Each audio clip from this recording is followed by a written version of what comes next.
Hit me with it. Hit me with your best shot. Why don't you hit me with your best shot? Alright. Welcome back to What Do You Know About? And our series on the World's Fairs / Expos of History. Hopefully you enjoyed your journey between London and Paris with a small jump to Vienna. And I really hope everyone made it over here to the grand old USA safely. Around this time, you were probably looking at an average of 12 days at sea for your trip, and Ellis Island wasn't built yet for a New York major landing point. Weird. That feels weird. Right? Thinking about that not existing. Chicago was the central hub for visitors' arrivals, as it was also the central population point of the USA at this time. That checks out. So it actually had the most infrastructure for travel. That makes sense. Philadelphia, having this fair, really boasted the population of the area, as transit infrastructure was built up with railways and better ports in order to bring in the vendors and visitors from around the world, including all of you fine folks joining us today. Assuming that everyone's listening from somewhere in America, I'm... We have listeners all around the world, so... Yeah, okay, never mind. So who knows where everybody's joining us from? That's valid. Alright, Kat, what do you know about the U.S. during 1876? My brain immediately went pirates, and then I realized that was 1776, and those are not the same. No. 1876. I feel like I can somehow pull Hamilton into this? Or am I too early? Too late? You're way too late. My American history is not good. Alright. So this was a pretty big year for the USA, with or without the fair. So let's put this fair into context for the time, shall we? Yes, please. First and foremost, we have the 18th president of the United States sitting for this year. I was so off. I was so off. 18th. Okay. And this is an election year. And so our current president is Mr. Ulysses S. Grant, and he actually seemed like a pretty good president as his time in office. He was a pro-civil rights guy, where he protected African Americans during Reconstruction after the Civil War as a Republican. Okay, I respect it. That's because at this time, the Republican Party was kind of splitting in half as to the pro African Americans and the non-pro African American. Yeah. So, and also the do we punish or do we not punish the Confederates after the Civil War too for the Republican as to like the Republican Party. So this is kind of like our fracturing of the Republican Party at this time. Gotcha, okay. He's also the president who prosecuted the Ku Klux Klan. He's a busy guy. He is. That's huge. Wow, okay. I was like, I've heard the name. I've heard of people talk about him. I've seen, books cross my desk at work that talk about him and stuff. But I never knew what he actually, has done. That's a lot. Yeah. So the election that would happen at the end of 1876 would actually be the election that still yields the highest ever voter turnout and is one of the most disputed elections in American history, with allegations of fraud, violence, and disenfranchisement. So the Republican Party once again does win, the Democratic candidate winning the popular vote. And Rutherford B. Hayes takes over as president in 1877. Does this election sound a little familiar?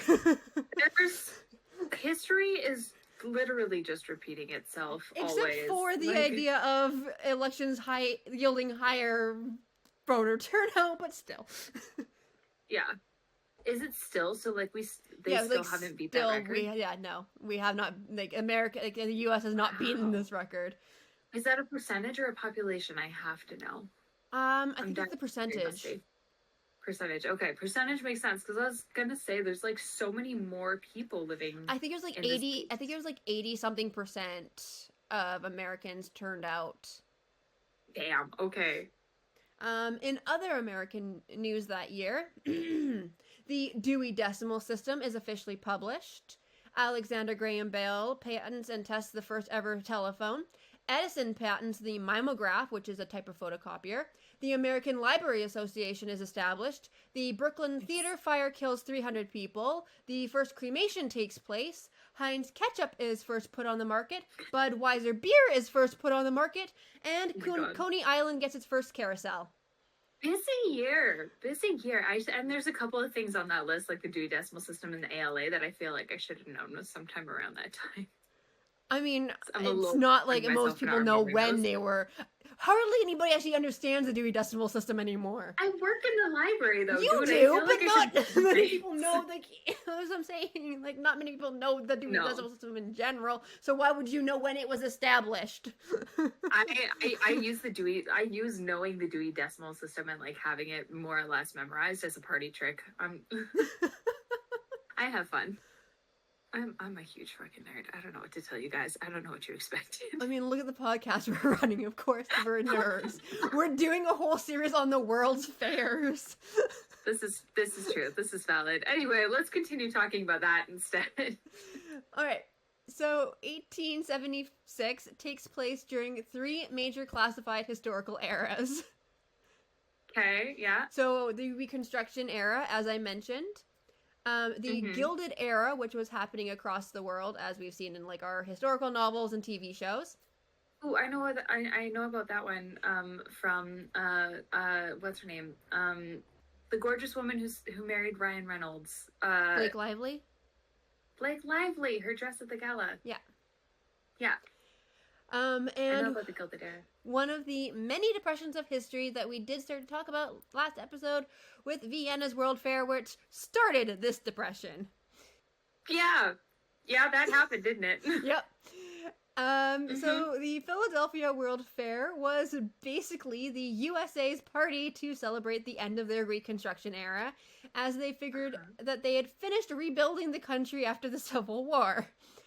It was their way of welcoming the world back in to show off that they were a new country built on equality and totally all together now. Yeah, totally. Which we will see later on in this episode how that really worked out for one particular exhibitor. I know. I'm sure everything's totally just like peachy key. So let's get into the actual fair. Unofficially called the Centennial Exhibition, this was the International Exhibition of Arts, Manufactures, and Products of the Soils and Mines. That's such a mouthful. They all are a mouthful. Why are they all such a mouthful? Because they have so many fucking words in them. They could have made it so easy. And instead they chose that. And it was held from May 10th to November 10th in 1876 in West Fairmont Park. It's called the Centennial Expo because it just so happened that 1876 was also the centennial anniversary of the signing of the Declaration of Independence in Philadelphia in 1776. What a coincidence! That's when America would choose to have the World's Fair. Such a coincidence. All right, so to the numbers. Our first official North American Expo ran through 10 million people over the 6-month run on the 115-hectare expo ground. 35 countries participated in the 5 expo halls that housed 200 pavilions for the exhibits. Oh my god, okay, that's 10... Sorry, did you say 10,000 or 10 million? 10 million people over 10 million people. 6 months, yeah. That's what I thought I heard, but I figured I'd just double check because that doesn't feel like that's quite enough buildings for that many people, but I don't know. Because but how big were they? Okay, never mind. Well, here we go. The financial numbers. Remember, we are in the middle of a depression, everyone. Yeah, also that's happening. The fair cost $8 million and brought in, drum roll please, $3.7 million, leaving them with just over $4 million in deficit that the shareholders had to shoulder. Sorry, a $4 million deficit when they're already in a depression, or this is the start of the depression? This is so the depression started in 72, and now we're in 76. Okay, so it's like near the start of the depression, but this isn't the cause. We're right in the middle of the depression. I think the depression ends in 78. Okay. Got it. Okay. So I'm just trying to map it out from like an economic perspective because clearly they went into this thinking that this was going to boost the economy and like help pull them out of the depression, and then they just went $4 million in debt. And back then, that's a lot of money. Yeah. That's a lot of money. The shareholders had to shoulder this debt. Oh, I mean, I'd rather it be shareholders than taxpayers, I will say. But that being said, that's still awful. Like, that's such a bad turnout. Yeah. Well, here's the thing. So, most likely the main reason that they lost so much is because the admission was only 50 cents, but workers and staff got in for free. So and that would be so many people. The World's Fair Encyclopedia gives the attendance numbers as 10 million altogether, with 8 million as paying, meaning that 2 million turnstile turns were freebies. Oh my god! Like, it wouldn't have made a huge difference. Like, but another $1 million probably wouldn't have hurt, and I'm pretty sure the shareholders would have probably appreciated that quite a bit in the middle of a depression. Yeah, there is that, isn't there? Oh my god. So far, all of these fairs just seem to be like such a money sink. Like, except for like London. I think London is and they made a significant like London's our only one that came out well. Yeah. And I feel like that was ages ago at this point. Never since then. It's just been like people like throwing so much money at this. Yeah, like the first one had like a major one, and then the second one in London had a small had a smaller profit, but it at least had a profit. Everyone else just lost a shit ton of money. Floundering. They've been like throwing money at the wall, hoping that it sticks. And it's like, this is like... Yeah, but France and the US are like the biggest losers, money-wise. Yeah. Oh my god. But I mean, really, they're probably so far the two biggest ego countries that have had a World's Fair so far. This is also true. My god. So I can also tell you that in the prizes, the USA won quite a bit. Oh, did they? That's nice. Just over 13,000 diplomas were handed out, with over 5,000 of them going to American exhibits and only 1,600 of them going to British ones. And let me tell you why. Of the 233 jury members, 815 of them were American, so we can assume that there's a lot of nationalism going on. Yay! The bias is showing. I mean, I think that they probably would have liked to have been able to show their bias a lot more, but then they probably went, we probably shouldn't make it too obvious. You're gonna get in trouble if you go too much harder than that, yeah. Yeah. Oh my god. Okay, so when we talk about World's Fairs, you all know we love to talk about temporary buildings. And this fair has its fill. In fact, there's only one really surviving building today. Okay. At least none of the buildings were actually made by the winners of the contest held to design them, though. That's right, 10 people won a contest to design the buildings for the fair, but those designs were then scrapped as it was determined that there just wasn't the time or money for them. So, okay, so they held a competition and then just didn't follow through, at all. Yeah. So they went back to the drawing board and came up with the temporary buildings, which were super expensive for their short run anyhow. For example, the main building cost $1.5 million to build alone. After the fair, it was supposed to become permanent, but was auctioned off and sold for $250,000 and ultimately torn down in 1881 after running into financial problems. Oh my god, why do they do this? Well, I mean, late 1800s America just didn't know how to spend money wisely. Like, they literally scrapped designs because there wasn't time or money for them, and then went and built a $1.5 million main building that sold for $250,000, and then just was kaput within only a few years. Really, guys. Oh no, that's unfortunate. So the surviving building is one of the 5 expo halls, which houses the Please Touch Museum now. I'm sorry, the Please Touch? The Please What? Touch Museum. It is a children's museum which teaches through interactive exhibits, and it actually looks kind of like fun, but it's aimed at children who are 7 or under, which we unfortunately are not. So it's like a petting zoo, but for like items instead of animals. Yeah. Okay, fascinating. All right. So this building was called Memorial Hall, and it housed the art exhibits during the expo itself. Okay.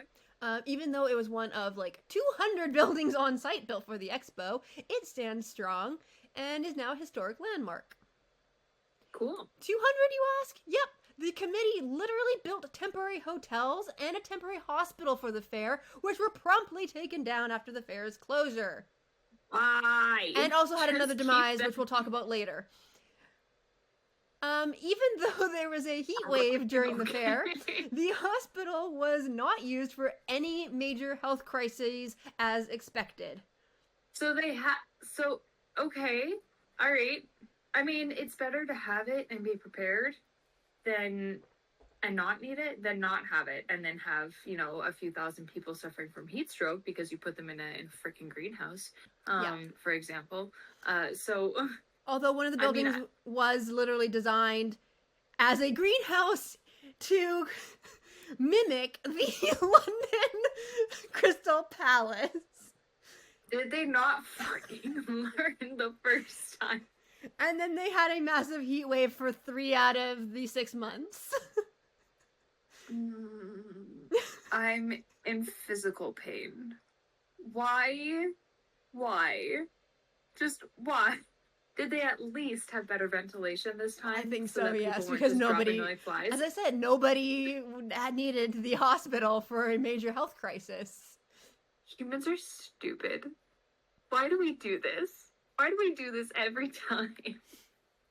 We're like, here's this cool looking thing that caused an actual massive disaster. Oh, why don't we do that again? That sounds like fun. That sounds like a great time. Let's, okay. I mean, I'm glad they did it better.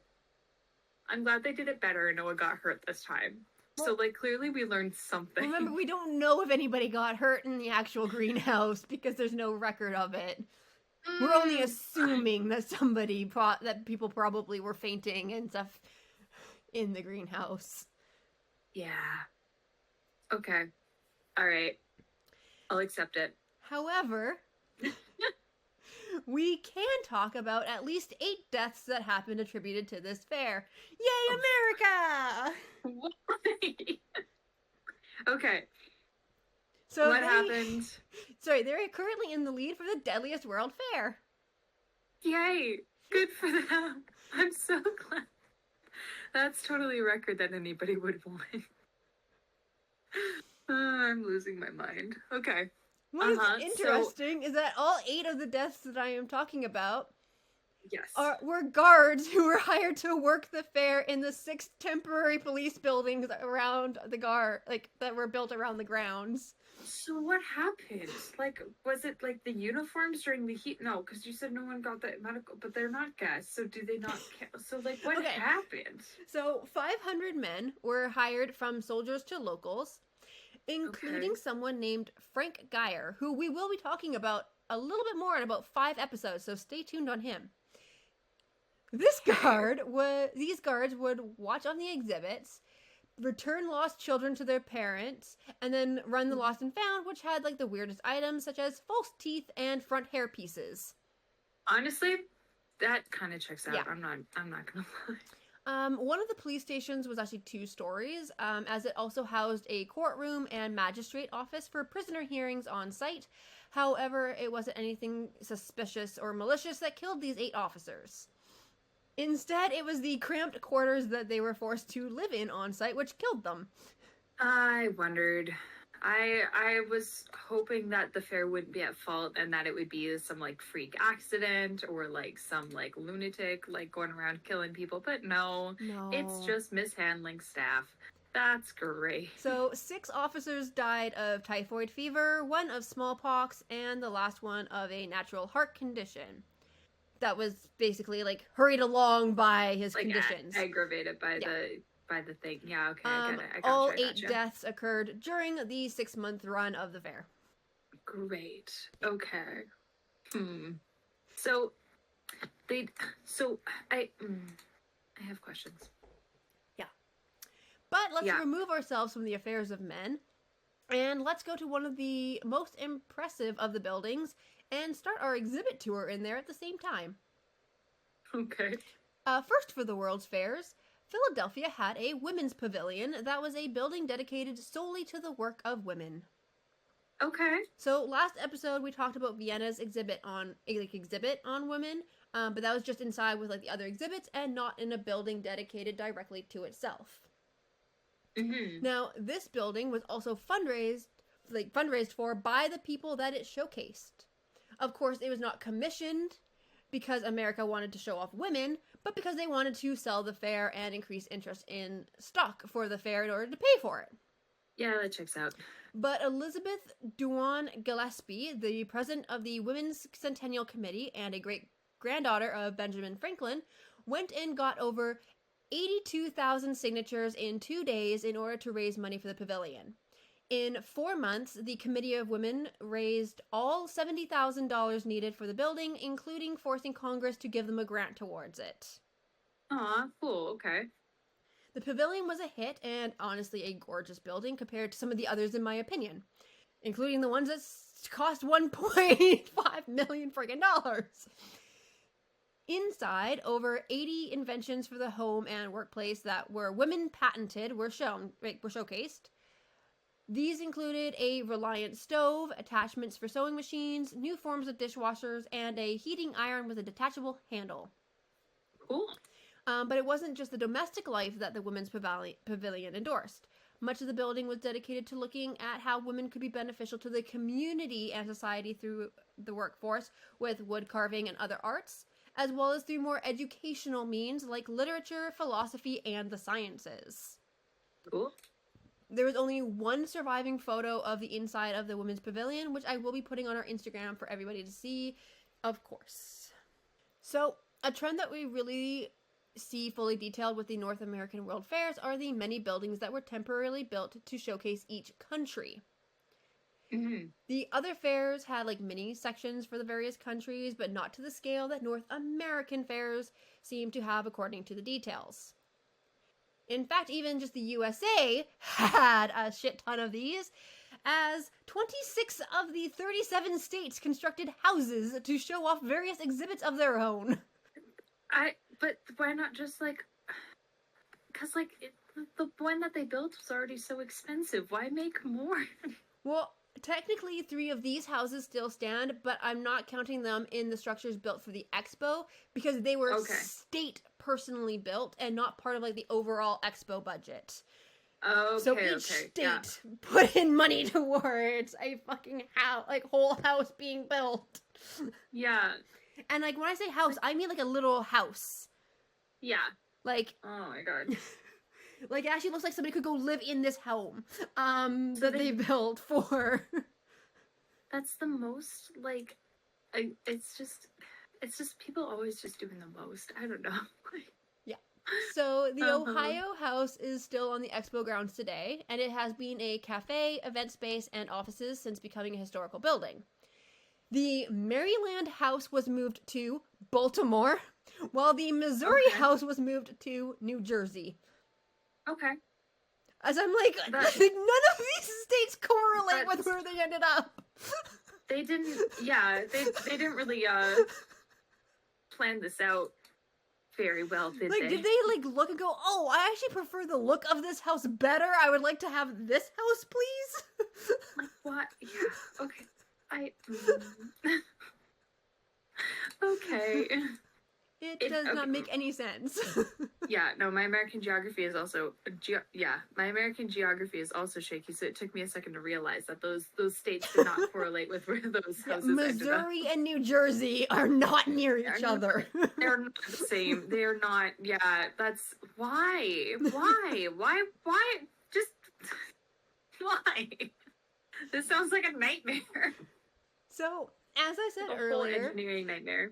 the technical theme of the fair was supposed to be about innovations, but with this being the USA, it was all about their centennial. Mm. The fair was supposed to open in April to coincide with the anniversary of the battles of Lexington and Concord, but delays messed that up, and so they opened in May to a grand affair, including a lovely cantata. Our dear friend Verdi from the 1862 fair in London would have been so proud. The ceremony ended with the turning on of the main power source for the majority of the machine exhibits, a Corylus steam engine. The audience of 186,272 people all oohed and awed, and then wandered off to enjoy the exhibits and then likely never returned to the fair. Or maybe they did, as of those almost 200,000 fair attendees of opening day, 110,000 of them were free pass holders. That's big. That's. Mm-hmm. Yeah. Mm-hmm. Mm-hmm. But I say that they likely never returned, as after opening day, attendance dropped, and it dropped sharply. Oh, really? The next really? day, Why did that... only 12,720 people wandered through the grounds. 12,000. Okay. Yeah, so like all the people with the free passes got in and they were like, all right, we saw what we needed to see, and then just like So they only averaged in the 30,000s for fairgoers per day all summer. Oh my god. They have this massive space built for so many people. Yeah.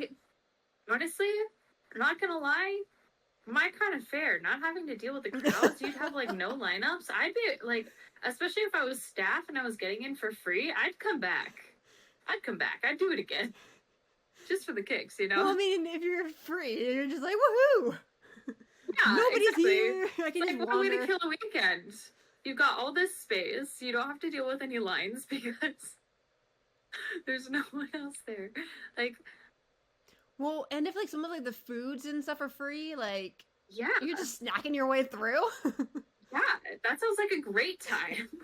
But as the fair dragged on and the weather got cooler, the numbers did start to rise, with the highest attendance number recorded being on Pennsylvania Day at 250,000 guests on September 28th.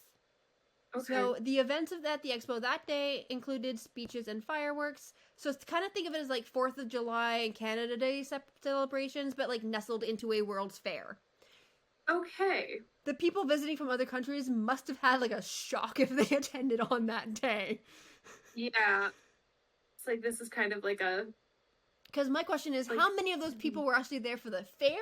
And how many of them were there for the Pennsylvania Day speeches and fireworks?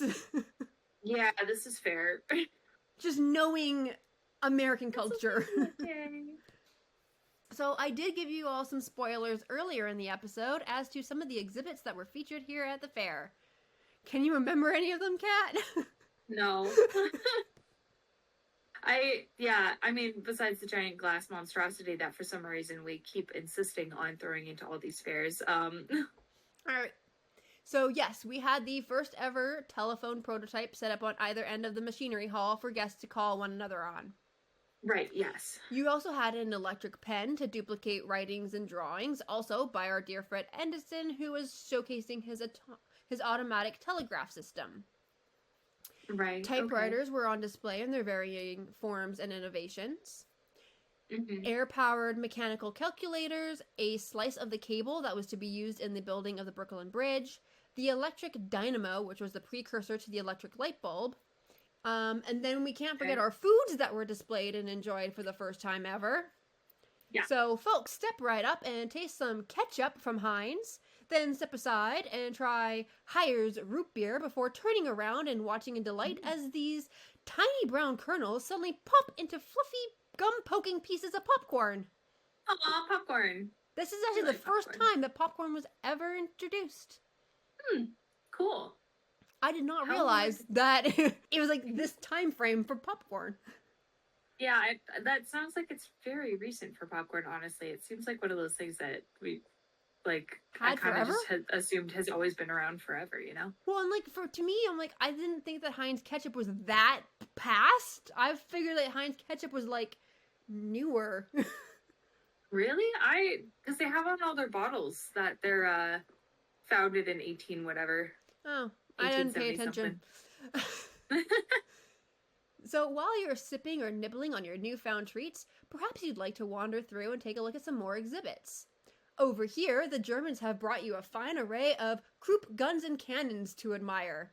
Oh, Hopefully, great. though, none of them fire at this beautiful Gothic revival high altar from the French exhibit, which is now currently on display at the University of Notre Dame at the Basilica of Sacred Heart.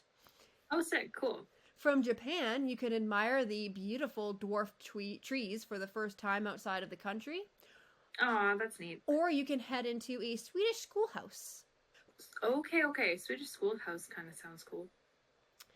Perhaps you're more of a perfectionist, however, and you'd like to head into the Waltham Watch Company exhibit to see the automatic screw making machine, which would win the first international watch precision competition. You know what? That does actually sound neat. That kind of sounds fascinating. I'm not gonna lie. I'm actually kind of really curious as to like how intricate this machine could get, like for this time period. Like, yeah, that's what I'm thinking. Is that like, watch screws are so freaking tiny. Yeah. However, the most impressive, if you're not afraid of heights and are willing to pay your admission price over again, or actually willing to pay your admission price for the first time, perhaps you'd like to visit one of the most iconic American symbols in the future. Or at least part of her. The Eiffel, no, Lady Liberty. That's right. Step right up, take this ladder for 50 cents, and you can climb up to see the Lady Liberty's right arm and torch. Okay, so they had part of it built at that point, just not all of her. This portion of the Statue of Liberty was on display for the duration of the fair, and the proceeds of seeing her up close was not given to the fair, but was fundraised for building the platform on which she stands. I'm not gonna lie, that makes sense. I get that. Yeah. She wouldn't be dedicated until 10 years later in 1886, but in 1876 you could at least see her arm and torch while helping raise money for her base. I mean, yeah, that makes sense. That makes sense. Here, it's like a sample. It's like, here's a sample of the statue that we're going to build. Pay us a little bit of money so that you can see the sample, and then enough people pay us, and then we'll build the rest of it. Like, honestly, it's just like an early Kickstarter. Like, that makes sense. The OG Kickstarter was the Statue of Liberty. The OG Kickstarter. Where they're like, we built this portion so far, fund us so that we can build the rest of it. I'm not wrong. No. Now that we've been through the highs and some of the lows of the fair, let's discuss one big oops of the 1876 fair, which we all really knew was coming. Remember how the country had just been through the Civil War and was trying to say that it had learned and was being revitalized and was super equal now? I'm scared. I'm scared about where this is going. We all know that they were lying out of their arses. I mean, a good chunk of the country were attempting to do some good, but it wasn't what they thought. And the fair did show it. Oh no. African Americans were pretty much shunned out of the expo unless they were doing menial jobs like janitorial work or bussing tables. One of the greatest speakers in America was an African American named Frederick Douglass. He was invited to the opening day ceremonies and told to sit on the stage but not to speak. Wow, that's some audacity. What? However, you can sit with us, but you're not allowed to talk. When he arrived, the police almost refused his ticket, certain that a black man would not be deemed worthy enough to be on stage with the president. Oh my god, that's so... Doesn't that just drive the point home? That's, Yeah. Well, the mistake was soon corrected, and the committee had their quote-unquote token black man on the stage. I mean, it really is a token black man, let's be honest. Yeah. Like, we think Oh, that that's now not we have, like, our token, like, people of color good. We in do. things, but they already were doing it in the 1800s. Like, the moment they stopped slavery, they were like, and now we need to have our token people. Like, yeah, you might be, like, the greatest speaker, but no, we have our white people speaking. Shut up. Our white people are talking. Oh no. Our white people are talking. How about you just sit there quietly and watch? That's Like, awful. yeah. I'm like, I Oh would have my liked to know god. what he had to say, thank you. I'm so much more curious about what he had to say, especially now. That's Yeah. oh, that's not good. But yeah, in general, any African American man or woman who tried to be a part of the expo in America was met with major discrimination and even violence. There were Of only course. 2 paintings in the entire works shown that treat African Americans in a positive light. One of them shows an African American family in nice clothing and is titled The Abolition of Slavery. Okay. And this is where I'm actually going to tie in our Canadian story for this episode. Okay. So, a man by the name of Edward Mitchell Bannister was born and raised in New Brunswick, Canada. He lived there until his early adult life before moving to the USA to pursue his art career and his marriage to his wife, Christina. Bannister was born as a free black indigenous man, but New Brunswick still had legal slavery laws until he was 6 years old. His father died when he was young, and his mother was always supportive of his drawing and art talents, as he showed an interest in them at a very young age. When he moved to Boston, where he met Christina Carteau, a passionate businesswoman who had ties to Boston's black elite and white anti-slavery community. The pair actually assisted in the Boston Underground Railroad while caring for formerly enslaved and wounded black soldiers during the Civil War. Christina helped to organize an auction to fundraise for care for the soldiers, and one of Edward's paintings was sold for $200 USD at the time and hung in the State House in Boston. Okay, that's really cool. Understanding that his race would color people's eyes in the long run with his art, when Edward decided to put one of his landscapes into contention for the Philadelphia World Fair, he chose not to disclose his background. That makes sense. His painting, Under the Oaks, which is sadly now lost, and so I do not have a photo of it, but I will show his other landscapes with you all, ended up winning a gold medal at the fair. Edward arrived in Philadelphia to claim his award and was immediately met with utter disdain. I'm not terribly surprised to hear that. This couldn't be the man who painted this beautiful piece. Someone take this colored interloper away, was basically what they were saying. Ew, okay. The all-white panel of judges, upon confirming his identity as the painter, immediately tried to take back the ruling of the awards. No take backsies. No take backsies. You already said it. You already said it's the best, accept that it's the best.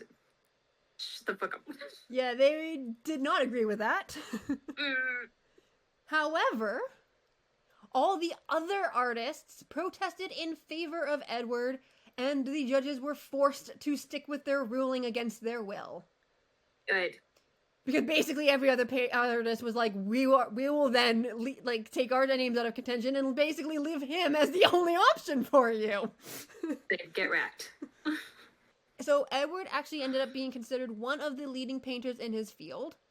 And he sadly died in 1901 at the age of 72 after a long health battle, including dementia. To end his portion of this, I do want to leave you all with a quote from himself about his struggle in the art world. I have been sustained by an inborn love for art, and accomplished all I have undertaken through the severest of struggles, which, while severe enough for white men, have been enhanced tenfold in my case. And I'm actually going to concur with the CBC article that I used. And I'm going to say we should definitely recognize Edward Mitchell Bannister as a great Canadian artist in his country of birth, as he's actually mainly known in the USA. So hear for Edward. That's really cool, actually. Because I'm actually not sure, at the time. I'm not sure at the time about citizenship.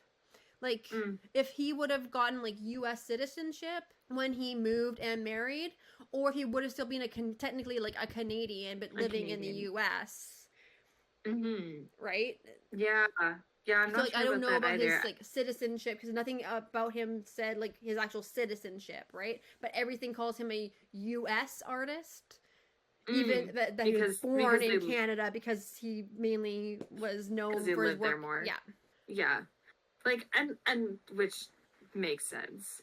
Yeah, I'm just stuck on like they wouldn't let people in, like they wouldn't let non-white people into the fair, and like but this guy like enters in his art piece and wins, and they're still like, ugh, don't think you should have it though. And it's like, but like I just I have emotions. I have emotions now. I was like you couldn't tell if he was a black or a white artist Because until it you doesn't saw the fucking person. matter. I Like mean, it does matter because your culture influences your art. yeah, So like, it's not like it doesn't matter, but like it's not an immediate indicator about like whether or not someone's like good at what they do. like you Like clearly it's liked his art the best. yeah. Obviously, he was the best choice. That's why you chose him, and now you see his face and you change your mind. And it's Yeah, like this is nothing new. We all know that this happens. It's just bland. right. I don't know how to express it more than that. Well, if we thought that that scared the committee of Philadelphia's World Fair, here's the scare of a lifetime for them. Their worst nightmare almost came true on September 9th, just a couple months before the closing of the fair. Also, Fire! Two major you could. fires had recently ravaged two major cities nearby, killing so many people and destroying the majority of infrastructure that the committee was literally pissing their pants that they were playing with Lady Luck by having a massive flammable city inside their own city with millions of people expected to be streaming through it. Yeah, no, that makes sense. Elm Avenue was the main street of the fair, and it consisted of most of the pop-up temporary buildings that would be housing, feeding, and entertaining the people who just wanted to see the spectacle. It was nicknamed Shantytown. And on September 9th, just after 4 p.m., a cook at one of the restaurants poured gasoline into a tank for the stove, lit the match to prepare the stove, and boom! Stop. That's so bad. Suddenly, the cook is yelling fire, and 3 employees plus the cook are trying to douse the flames with water and wet oyster bags. No. Unfortunately, though, gasoline won't be stopped, and the heat got too intense, so they had to evacuate. Yeah, that Visitors of the expo saw flames coming from the street from the park, and what did they do? They ran to the gates to watch, of course. It's all part of the show, folks. Hundreds of guests stood to watch, waiting to be dazzled by the speed of the firefighters as they were the day before. Yeah, definitely. It's totally just a totally just part of the act. Definitely. Well, because the day before, the firefighters literally did like a demonstration. There's a demonstration of how quick we are and how like easy it'll be for us to put out a fire. Well, that's ironic. But on this day, it was legit and not planned and not pretend. Well, on this day, the fire team took 20 minutes to arrive and another 20 minutes to actually get water blasting onto the flames. Oh my god. Yeah, it's a lot faster to fight fire when you plan it ahead of time, isn't it? Like, Here's the thing, though. The water didn't even come from the firemen, but from a group of policemen who finally attached the hose to the fire plug. That's such a fail. That's such an unbelievable fail. However, you were just showing these guys off for how quick and responsive they are, and like when it actually comes down to it, this happens. Like that's hang on though, it gets worse. Oh no. However, the plugs were suddenly found to be in disrepair and full of debris which needed to be cleaned out before they could even be used. Someone needs to get fired. Someone is fired. As of right now, I am personally firing whoever was in charge of that. Soon, one of the hotels was sounding an alarm as the fire began to spread fast, and even more people started to gather to watch the scene unfold. Because of course they did. Because why would they not? Why would they not do that? That sounds like a perfectly intelligent thing for a person to do. Why are we like this? Well, police and firefighters soon had their hands full, unclogging both the streets and the plugs in order to be able to do any sort of actual firefighting. Yeah, that makes sense. The fire began to grow hotter and hotter, scorching the metal gates surrounding the fair with the heat. Yeah, I mean, yep. Soon, the teams decided to focus their efforts on ensuring the flames just didn't spread into the actual fairgrounds, rather than saving any of the buildings on Elm Avenue. I mean, honestly, at that point, I'm not gonna lie, that's kind of fair.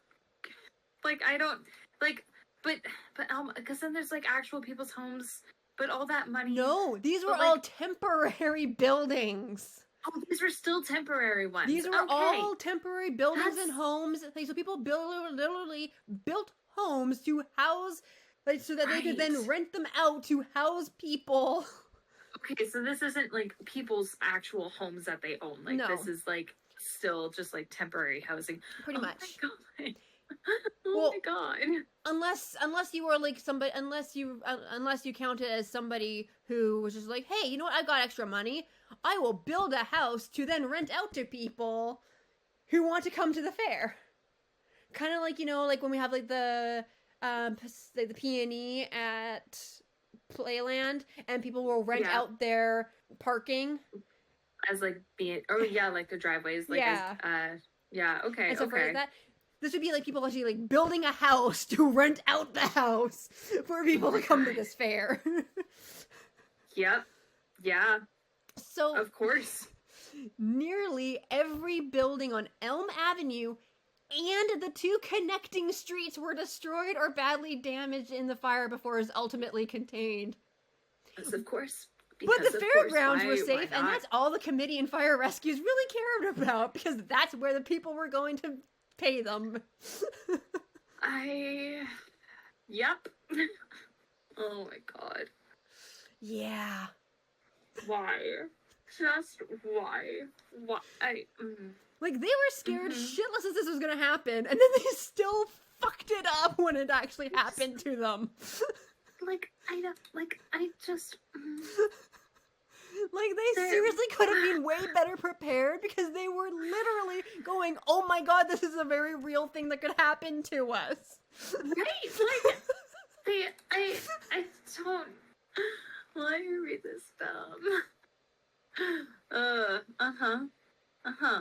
Okay. Yeah. You know what? Par for the course. Every time we do one of these episodes, I'm like, so much crazy stuff has happened that, like, nothing can surprise me anymore. And then you tell me that they did basically an elaborate fire drill to show off how fast our fire response team is. And then they just fumbled the entire thing when it actually happens. Like, what? Like, the next day. It's like, we just did this, guys. Like, was it a different team? Was the team from yesterday not available? I don't know. How did they do it, like, so quickly the first day, and then the next day they fumbled it so bad? Because they didn't actually have a real fire, I guess. I mean, but I guess with an actual real fire, they all went, It feels like one of those, like, you had one job moments, you know? Where it's like, it's just the next day. The fact that the police had to be the ones to actually hook the hoses up. Yeah, like, why does it take the cops? Like, you did this yesterday. And then find out that the freaking water areas are full of debris that they couldn't even get the water out. Like, did you hit your head between today and yesterday? Like, how does it, like, how do we not know? How do we not know? I'm really hoping that after that, they realized that they needed to, I don't know, do periodic friggin' checks and cleanouts of the fire things. Literally, right? Like, I don't know, man. I don't even know. Alright, but I think that's where we shall end it today for Philadelphia. Great. I love that. will That's the say note that we're ending on. that I am so sorry about in the next episode, as I know we are probably all tired of Paris. But we have to go back there 2 more times before we can come back to the insanity of North America closer to the end of the decade. Oh my god. Paris does have a lot of these world fairs, but I can tell you that one of their fairs is really, really interesting coming up in like the next 6 episodes, so be on the lookout and stay tuned. A small note though as we end today, the podcast is now on Patreon. You can find the link in our show notes, and we haven't really started much on there yet, as we want to know what you as the listeners want to see on there first. We figure that if you're going to be donating your hard-earned money to help the podcast keep going, then you should get a say in what the bonus content is like on the Patreon goals, so make sure to vote in the poll. We also super understand that money is tight right now in the world economy, so if you can't support that way, then all we ask is that you please make sure to subscribe to the podcast on your favorite platform, rate us, favorably we hope, and leave us a lovely review. All ratings and reviews really help in the long run with the algorithms so that more people can find us and listen, which boosts the ads, which is a free way for you guys to help us out. In all, though, we really love your support and the fact that you're listening. Until next time, we will see you on the weird side of history. Bye.